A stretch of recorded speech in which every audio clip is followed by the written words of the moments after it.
অনেকেই হয়তো ভয় পাচ্ছে, শেখ হাসিনার বিরুদ্ধে মামলা করতে চায় না।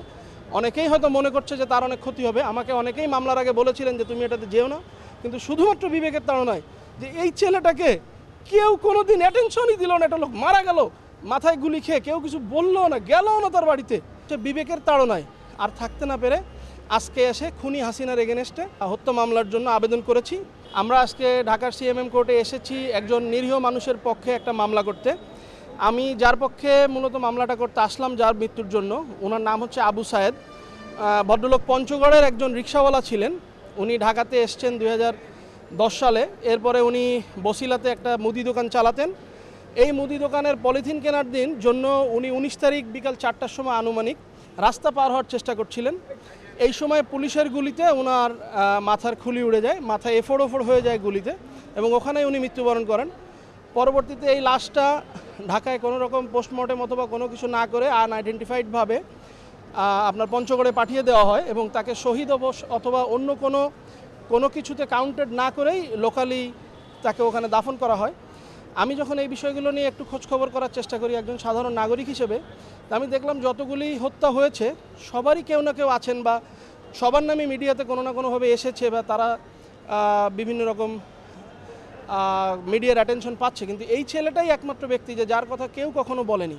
পরবর্তীতে তার ফ্যামিলিতে খোঁজ নিয়ে জানতে পারি যে তারা অত্যন্ত দরিদ্র এবং তাদের ঘরে চাল নাই। আমি তাদেরকে অনুরোধ করেছিলাম যে একজন ঢাকাতে এসে মামলাটা করেন।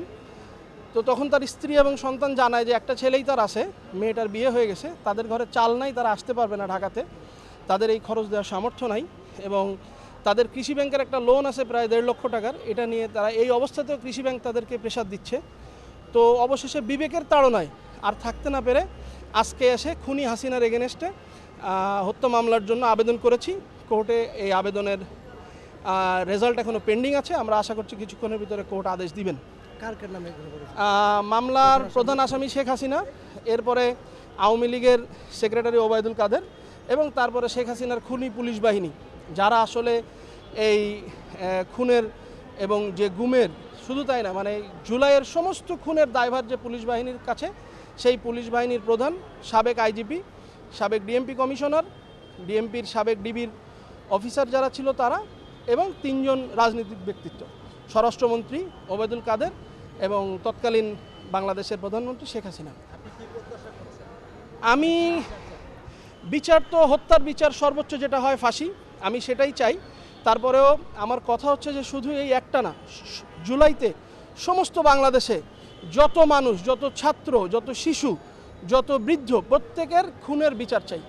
এবং আমি শুরু করলাম, অনেকেই হয়তো ভয় পাচ্ছে, শেখ হাসিনার বিরুদ্ধে মামলা করতে চায় না, অনেকেই হয়তো মনে করছে যে তার অনেক ক্ষতি হবে। আমাকে অনেকেই মামলার আগে বলেছিলেন যে তুমি এটাতে যেও না, কিন্তু শুধুমাত্র বিবেকের তাড়নায় যে এই ছেলেটাকে কেউ কোনোদিন অ্যাটেনশনই দিল না, একটা লোক মারা গেল মাথায় গুলি খেয়ে, কেউ কিছু বললো না, গেলও না তার বাড়িতে, এই জন্যই আমি এই বিবেকের তাড়নায় মামলাটা করলাম।